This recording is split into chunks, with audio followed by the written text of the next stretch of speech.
నందిగామ ప్రజలకు సువర్ణావకాశం. పెళ్లిల సీజన్ స్పెషల్ కలెక్షన్స్. అతి తక్కువ తరుగు 100% నమ్మకమైన 9/16 హాల్మార్క్ బంగారం. Shri Lakshmi jewellers, Nandigama. Welcome to NDG news. నా పేరు నరసింహారావు. జగ్గియపేట పట్టణం బలుసుపాడు రోడ్డులో నిర్మాణంలో ఉన్న టిట్కో హౌసింగ్ ప్రాజెక్టును ఎమ్మెల్యే శ్రీరామ్ రాజగోపాల్ తాతయ్య పరిశీలించారు. ప్రస్తుతం ఇక్కడ పెయింటింగ్, టైల్స్ పనులు వేగంగా కొనసాగుతున్నాయని ఆయన పేర్కొన్నారు. బీహార్ ఎన్నికల వల్ల కొంతమంది కార్మికుల కొరత ఏర్పడి పనులు ఆలస్యమైనప్పటికీ ప్రస్తుతం పనులు సజావుగా సాగుతున్నాయన్నారు. మరో వారం రోజుల్లో అధికారులతో ప్రత్యేక సమావేశం నిర్వహించి పనులు ఎప్పుడు పూర్తవుతాయి, లబ్ధిదారులకు ఇళ్లను ఎప్పుడు పంపిణీ చేస్తారనే పూర్తి వివరాలను ప్రజలకు స్పష్టంగా తెలియజేస్తామని ఎమ్మెల్యే వెల్లడించారు.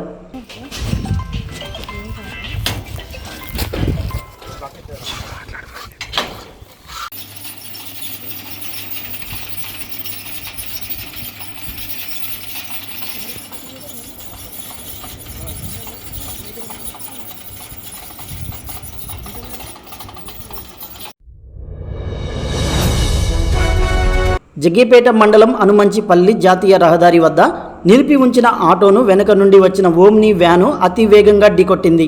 ఈ ప్రమాదంలో 2 వాహనాలు రోడ్డు పక్కన ఉన్న చెట్లను బలంగా ఢీకొట్టగా ఆటో డ్రైవర్ సందీప్ స్పృహ కోల్పోయి ప్రాణాపాయ స్థితిలో పడిపోయాడు. అదే సమయంలో అటుగా వెళ్తున్న Jaggayyapeta YCP municipal councillor Vattem Manohar వెంటనే స్పందించి సందీప్ను బయటకు తీసి ప్రాథమిక చికిత్సగా సిపిఆర్ చేశారు.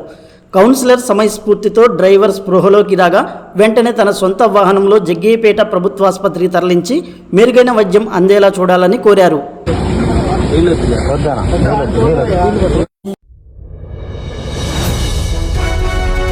చంద్రలపాడు మండలం కోనాయిపాలెం ఎన్ఎస్పి కెనాల్ వద్ద ఉన్న ధ్యానముక్తి మల్లేశ్వర ఆంజనేయ స్వామి దేవాలయంలో దొంగలు పడ్డారు.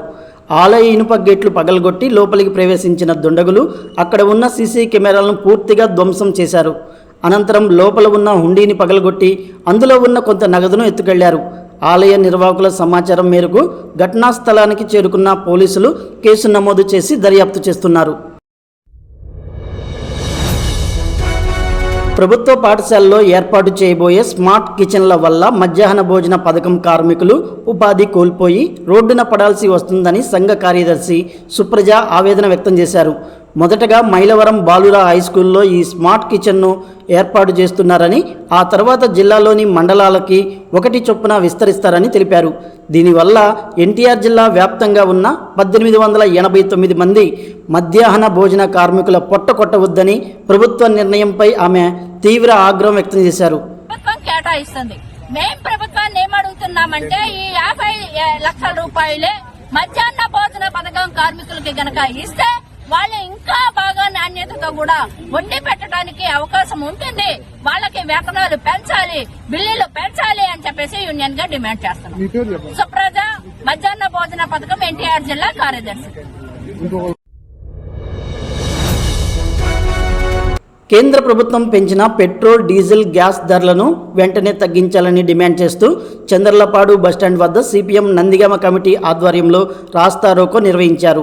ఈ సందర్భంగా సిపిఎం కార్యదర్శి కె గోపాల్ మాట్లాడుతూ రాష్ట్రంలోని మోదీ ప్రభుత్వం కేవలం 15 రోజుల్లోనే 4 సార్లు ధరలను పెంచి ప్రజలపై తీవ్ర భారం మోపిందని మండిపడ్డారు. కేజీ బేసిన్లో ఉత్పత్తి అవుతున్న గ్యాస్ ఆయిల్లో చట్టబద్ధంగా రావాల్సిన 50% ఓటాను సాధిస్తే మన రాష్ట్రంలో ఇంధనాన్ని చౌకగా అందించవచ్చని, దీనిపై కూటమి మరియు వైసీపీ నేతలు కేంద్ర ప్రభుత్వాన్ని ఎందుకు నిలదీయడం లేదని ఆయన ప్రశ్నించారు. 12 రూపాయలు ఈ రోజు ప్రజల మీద భారం మోపే విధంగా పెట్రోల్, డీజిల్ ధరలు అనేది పెరిగిపోయింది. ఈ డీజిల్ ధరలు, పెట్రోల్ ధరలు పెరగటం వల్ల ప్రజల మీద భారం పడిగే పరిస్థితి ఈ రోజు కనపడతా ఉంది. ఎన్నికల ముందు ఎటువంటి పరిస్థితుల్లో పెట్రోల్, డీజిల్ ఛార్జీలు, గ్యాస్ ఛార్జీలు పెంచమని చెప్పేసి అన్నారు. నిన్న గ్యాస్ ధర 30 రూపాయలు పెంచిన పరిస్థితి ఈ రోజు కనపడతా ఉంది. అంటే ఈ రోజు కేంద్ర ప్రభుత్వం చెప్పేది ఒక మాట, ఆచరణలోకి వచ్చి చేసేది ఒక మాటగా ఈ రోజు కనపడతా ఉంది. అదే కాకుండా నిత్యావసర వస్తువు ధరలు ఈ రోజు ఆకాశానికి అంటుకున్న పరిస్థితి ఉంది.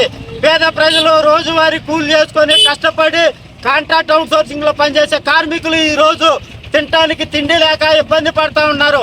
వాళ్ళకు వచ్చే వేతనాలు ఈ రోజు పెట్రోల్ పోయించుకోవడానికి కానీ, డీజిల్ కానీ, లేకపోతే గ్యాసు కానీ, నిత్యావసర వస్తువు ధరలకు కానీ ఈ రోజు అందని పరిస్థితులు, ఈ రోజు ఉద్యోగులు, కార్మికులు, కర్షకులు, పేదలు ఉన్న పరిస్థితి కనపడతా ఉంది.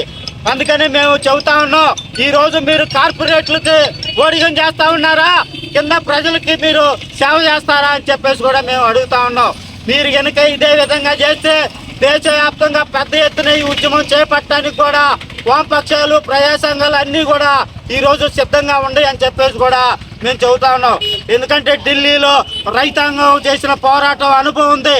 అలాంటి మరో పోరాటానికి కనుక ప్రజలు కనుక సన్నద్ధమైతే కార్పొరేట్లు కాదు, ఎవరు వచ్చినా సరే తరిమి కొట్టడానికి ప్రజలందరూ చైతన్యంగా ఉంటారని చెప్పేసి కూడా ఈ సందర్భంగా కేంద్ర రాష్ట్ర ప్రభుత్వాలని మేము డిమాండ్ చేస్తా ఉన్నాం. ఇప్పటికైనా పేద ప్రజల మీద కార్మికుల మీద ఈ భారాలు మోపకుండా ఏదైతే మీరు పెంచినటువంటి ఈ డీజిల్, పెట్రోల్, గ్యాస్ ధరలు ఉన్నాయో వాటిని వెంటనే ఉపసంహరించుకోవాలని చెప్పేసి ఈ సందర్భంగా డిమాండ్ చేస్తా ఉన్నాం. గూడూరు మండలానికి చెందిన ఓ యువతి ప్రేమ పేరుతో తనను శీలం బుజ్జిబాబు అనే వ్యక్తి దారుణంగా మోసం చేశాడంటూ న్యాయం కోసం పోరాటానికి దిగింది. నిందితుడు తనను ప్రేమించి తిరుపతిలో వివాహం చేసుకొని ఇప్పుడు మొహం చాటేశాడని బాధితురాలు ఆరోపించింది. ప్రస్తుతం హైదరాబాద్లో స్టాఫ్ నర్సుగా విధులు నిర్వహిస్తున్న ఆ యువతి తన పెళ్లికి సంబంధించిన అన్ని ఆధారాలు తన దగ్గర ఉన్నాయని పేర్కొంటూ మరో యువతిని వివాహం చేసుకునేందుకు ప్రయత్నిస్తున్న బుచ్చిబాబుపై చర్యలు తీసుకొని తనకు న్యాయం చేయాలని డిమాండ్ చేసింది.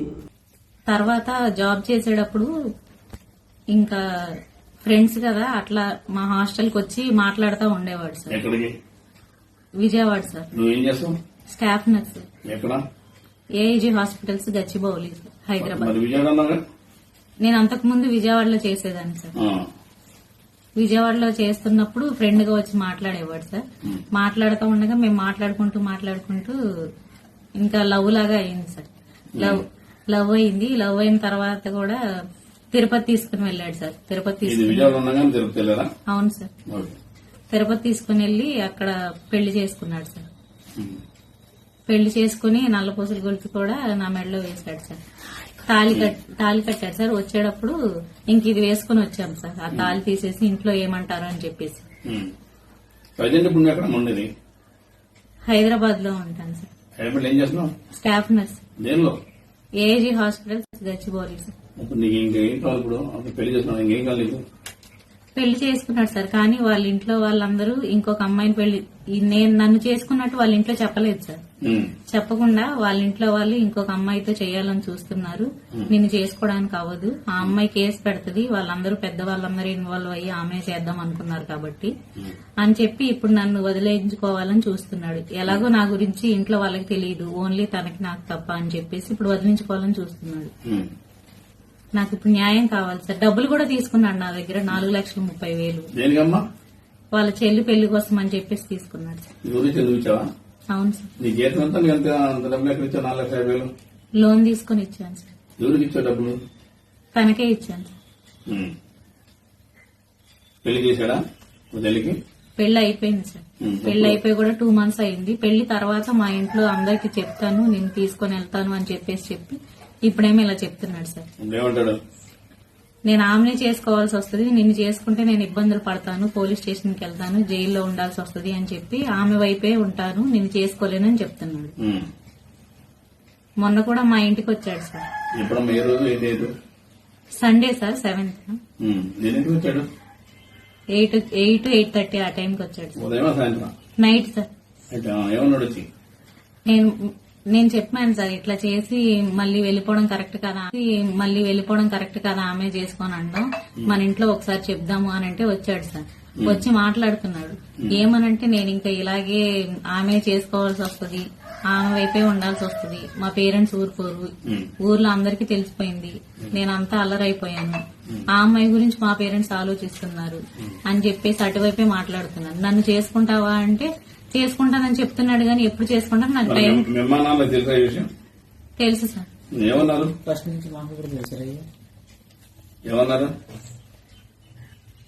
చేసుకోమని చెప్పారు సార్. ఇంకా తనతోనే ఉండమని చెప్తున్నారు. చేసుకుంటానని చెప్పేసి సరే మీ పేరెంట్స్ కి ఫోన్ చేయి, నువ్వైతే ఇలా చెప్తున్నావు కదా, ప్రాబ్లం తన వైపు అని చెప్తున్నావు కాబట్టి మీ పేరెంట్స్ కి ఫోన్ చేయండి, చేయనని చెప్పాడు సార్. చేయనని ఇంకా నన్ను తీసుకుని వెళ్ళాడు సార్. చల్లపల్లి సార్. వాళ్ళ చెల్లి వాళ్ళ ఆడపడిచేది చల్లపల్లి సార్. మా పేరెంట్స్ ఈ అమ్మాయిని ఏం చేసుకుంటావో చేసుకో, మరి చేసుకుంటా అని చెప్పి ఇలా చేయడం కరెక్ట్ కాదని చెప్పేసరికి సరే వాళ్ళు తెలుసా? తెలుసు సార్. చెప్పాడు వాళ్ళ ఇంటికి తీసుకుని వెళ్లి ఆ నైట్ అంతా శారీరకంగా నాతో ఉన్నాడు సార్. ఉన్న తర్వాత మళ్ళీ మార్నింగ్ వచ్చేసరికి నువ్వు వెళ్ళిపో, ఇట్లా ఉంటే కుదరదు, మనం ప్లానింగ్ చేసుకుని ముందుకెళ్దాము, ఆ అమ్మాయి కేసు పెట్టినా సరే మన వైపు నుంచి సపోర్ట్ ఉండేలాగా లాయర్ ని కన్సల్ట్ అయ్యి బెయిల్. విజయవాడ ప్రసాదంపాడులో విధుల్లో ఉన్న ట్రాఫిక్ పోలీస్ కానిస్టేబుల్ పై హత్యాయత్నం జరిగిన ఘటన స్థానికంగా కలకలం రేపింది. ప్రసాదంపాడు వద్ద ట్రాఫిక్ రద్దీ ఏర్పడిన సమయంలో ఓ ఆటో డ్రైవర్తో బాలాజీ, వినీత్ అనే ఇద్దరు వ్యక్తులు తీవ్ర వాగ్వాదానికి దిగారు. గమనించిన ట్రాఫిక్ కానిస్టేబుల్ అక్కడికి చేరుకొని వారిని వారించే ప్రయత్నం చేయగా ఆగ్రహం వ్యక్తం చేసిన ఆ ఇద్దరు నిందితులు కానిస్టేబుల్పై దాడి చేసి ముఖంపై బలంగా పిడిగుద్దులు గుద్దారు. ఈ దాడిలో కానిస్టేబుల్ బైక్ పై నుంచి కింద పడిపోగా నిందితులపై పోలీసులు కేసు నమోదు చేసి దర్యాప్తు చేస్తున్నారు. రేపటి NDG న్యూస్తో కలుద్దాం. నమస్కారం.